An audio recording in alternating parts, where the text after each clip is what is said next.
Continuamos hoy, amigo oyente, nuestro recorrido bíblico y volvemos a este maravilloso capítulo 1 de la primera epístola de Juan. Usted ya habrá descubierto que es muy similar en su lenguaje sencillo al Evangelio según San Juan, y que al leerlo uno piensa que quizá está sacando todo lo que tiene que decir este libro. Pero cuando uno comienza a entrar más a fondo en lo que aquí se dice, descubre que aquí se está tratando con aquello que es muy profundo y que solo el Espíritu de Dios puede hacer estas cosas reales para nosotros. Ya hemos visto en esta epístola que el apóstol Juan dice que él fue un testigo del Señor Jesús. Él le había oído, él le había visto, él le había contemplado por 3 años. Y luego él también pudo palparle, y se dio cuenta que el Señor era de carne y hueso. Y luego, después de su resurrección, también el Señor era de carne y hueso. Juan está diciendo aquí que él sabía que era un ser humano, que también sabía que él era Dios. Juan nos dice aquí, les estoy escribiendo estas cosas para que también vosotros tengáis comunión con nosotros, y nuestra comunión verdaderamente es con el Padre y con su Hijo Jesucristo. El propósito de esta epístola, amigo oyente, es que usted y yo podamos tener comunión, podamos compartir juntos estas cosas, y que el Espíritu de Dios pueda hacerlas reales para nosotros, el Señor Jesús, Dios el Padre, de tal manera que nuestra comunión pueda ser verdaderamente hermosa, dulce, maravillosa y llena de amor. No obstante, se nos presenta un verdadero problema aquí. Juan ya ha dicho que esto ha sido escrito para que nosotros podamos tener comunión y para que nuestro gozo sea cumplido. Y nuestro gozo sería naturalmente cumplido si pudiéramos tener comunión, compartiendo las cosas de Cristo. Pero aquí tenemos un obstáculo que superar. Juan se enfrenta a un verdadero dilema. Cada hijo de Dios reconoce esto, que Dios es santo. La misma posibilidad del hombre de tener comunión con Dios es una de las más gloriosas perspectivas que tiene el ser humano. Pero inmediatamente nuestras esperanzas se estrellan contra las rocas cuando nos enfrentamos a este dilema. Y el dilema es este que vamos a leer aquí en el versículo 5. Este es el mensaje que hemos oído de Él y os anunciamos. Dios es luz, y no hay ningunas tinieblas en Él. Eso nos indica que Dios es santo, y nosotros sabemos que el hombre no lo es. ¿Cómo puede entonces superarse este precipicio que se encuentra entre un Dios santo, un maravilloso Salvador, y nosotros? Porque este puente que debe unir esos dos lados tiene que ser un puente bastante largo. Tiene que colocarse, como dijimos, sobre un precipicio muy profundo. ¿Qué diferencia la que hay aquí? ¿Cómo podemos traer a Dios y al hombre y unirlos? Ese fue el clamor expresado por Job en el capítulo 9, versículos 32 y 33. Porque no es hombre como yo, para que yo le responda, y vengamos juntamente a juicio. No hay entre nosotros árbitro que ponga su mano sobre nosotros dos. Amós dijo en el capítulo 3, versículo 3 de su libro, ¿andarán dos juntos si no estuvieren de acuerdo? Y a través del profeta Isaías, Dios dice en el capítulo 55, versículos 8 y 9 de su libro, porque mis pensamientos no son vuestros pensamientos, ni vuestros caminos mis caminos. Como son más altos los cielos que la tierra, así son mis caminos más altos que vuestros caminos, y mis pensamientos más que vuestros pensamientos. Así es que nos preguntamos, ¿cómo puede el hombre pecador andar con Dios? Dios es luz, y Juan quiere indicar eso aquí al mismo comienzo. Él presenta este gran axioma que es en realidad una definición de Dios. Y nosotros hemos dividido esta epístola según las 3 definiciones que se nos presenta aquí. En primer lugar, tenemos que Dios es luz. Luego tenemos que Dios es amor. Y en tercer lugar tenemos que Dios es vida. Y estas 3 cosas se presentan en esta epístola. Ahora, ¿cómo podemos nosotros tener comunión con Dios? Parecería que vamos a tener que hacer una de estas 2 cosas. O traemos o bajamos a Dios a nuestro nivel, o tenemos que elevar al hombre al nivel de Dios. Pero no podemos hacer ninguna de esas 2 cosas. Sin embargo, los hombres han tratado de hacerlo. Y el apóstol Juan demuestra aquí la imposibilidad de hacerlo primero. Así es que él presenta este gran axioma o definición. Dios es luz. Es una luz pura. Se nos dice que la ciencia en el día de hoy no está muy segura en cuanto a lo que es la luz. ¿Es nada más que una energía? ¿O es realmente algo? ¿Es materia? ¿Qué es la luz? La fuente de la luz es una cosa. Usted puede encender la luz en su habitación. Antes había tinieblas en un rincón, pero ahora hay luz. ¿Qué es lo que ha sucedido? ¿Qué fue lo que se dirigió a ese rincón y expulsó, por así decirlo, a las tinieblas? ¿O fueron realmente expulsadas de allí las tinieblas? Porque cuando esa fuente de luz se apaga, usted puede ver que está otra vez oscuro en ese rincón. ¿Qué es la luz? Bueno, cuando Juan dice que Dios es luz, eso revela muchas facetas en cuanto a la persona de Dios. Uno no puede cubrir la totalidad del espectro de los atributos de Dios, pero debemos decir esto, que cuando uno dice que Dios es luz, está diciendo bastante. En primer lugar, la luz habla de gloria, de resplandor, de belleza, de las maravillas de Dios. ¿Ha estado usted levantado alguna mañana bien temprano cuando sale el sol en todo su resplandor de gloria? Quizá alguna vez tenga usted la oportunidad de pasarse la noche durmiendo a la intemperie o acampando, como se dice, y al amanecer usted puede contemplar la hermosura de la salida del sol. Si se encuentra en una zona montañosa, puede ver cuando el sol aparece detrás de una montaña y lo ilumina todo, dándole el brillo a un nuevo día. Alguien expresó en las siguientes palabras la emoción que él sentía al contemplar un amanecer, y dijo, «Estoy observando a Dios creando un nuevo día». ¿Y qué emoción es la de estar allí y contemplar a Dios creando un nuevo día? Ese resplandor, esa luminosidad. Dios es luz. Unos momentos antes todo era tinieblas, pero de pronto aparece el sol en el horizonte y se nos presenta en un resplandor de gloria. Ahora hay otra cosa en cuanto a la luz. La luz se revela a sí misma. La luz puede verse, pero se difunde a sí misma. Ilumina las tinieblas, se revela a sí misma. Permite que yo vea mis manos, y si yo he estado haciendo algún trabajo que las ensucia, puedo mirarlas y saber que necesito lavarme las manos. Pero si no hubiera tenido luz, entonces no hubiera podido ver eso. Así es que la luz se revela a sí misma. Y luego, la luz revela los defectos y la impureza. Whittier expresó esto de la siguiente manera. Nuestros pensamientos están abiertos a tu mirada y desnudos ante tu vista.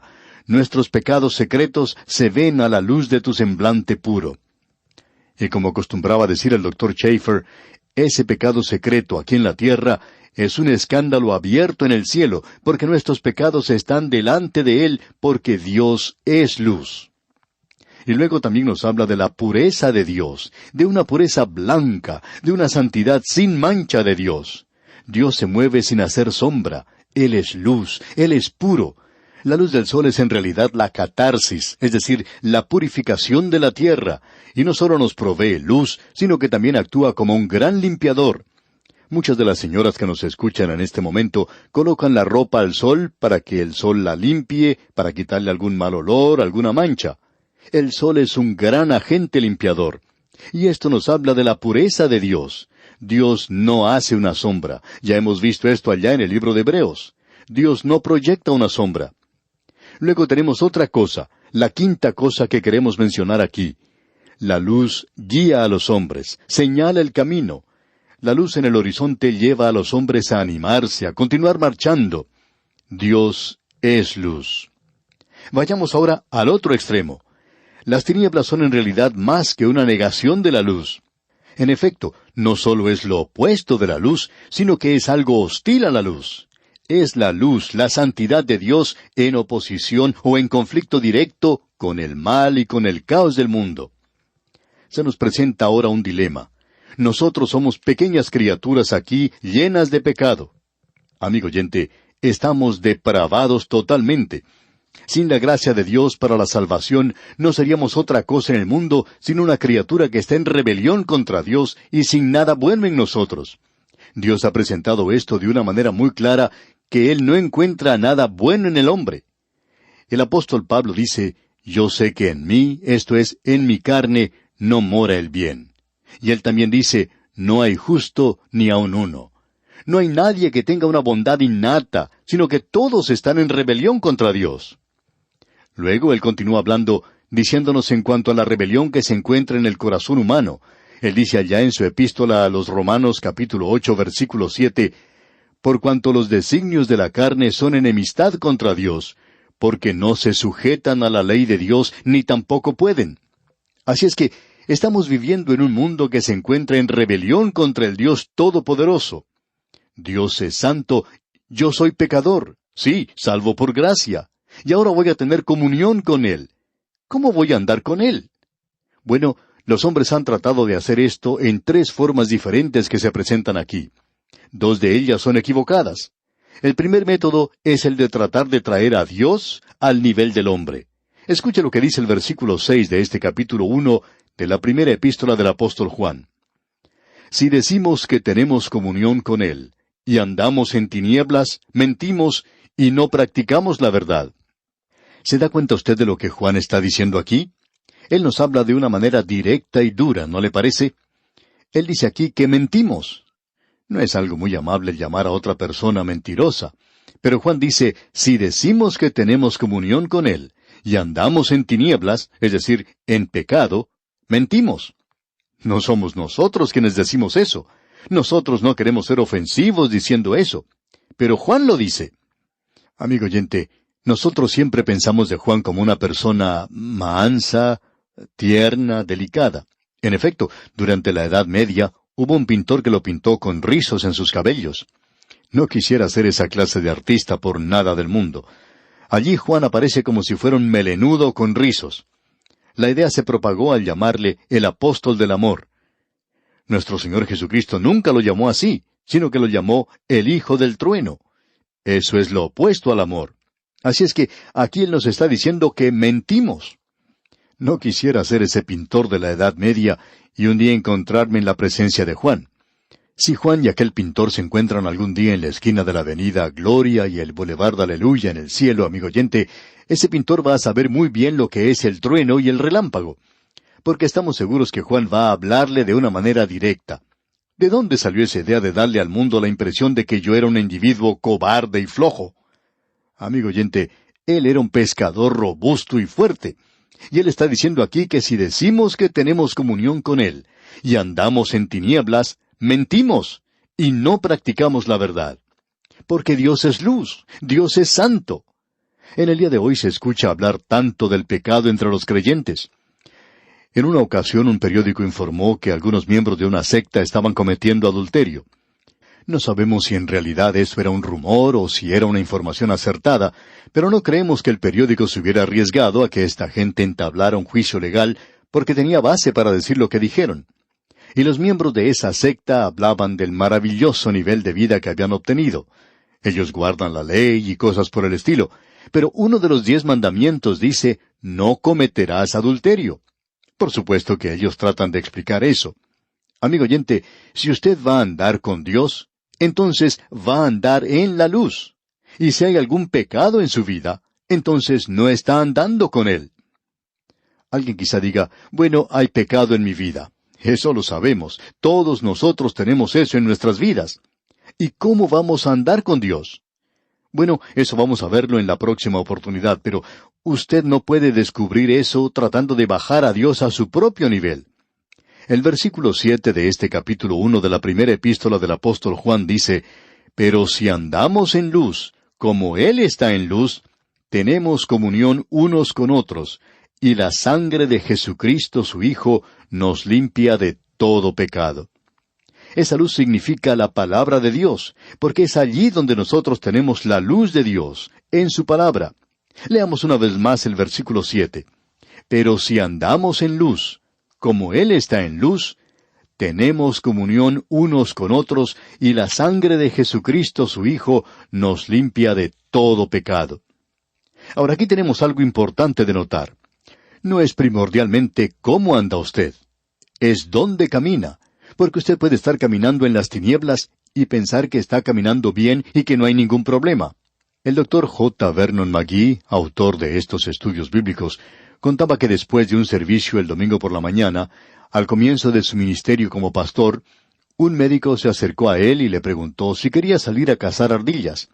Y el Dr. McGee le contestó que le gustaría mucho hacer eso.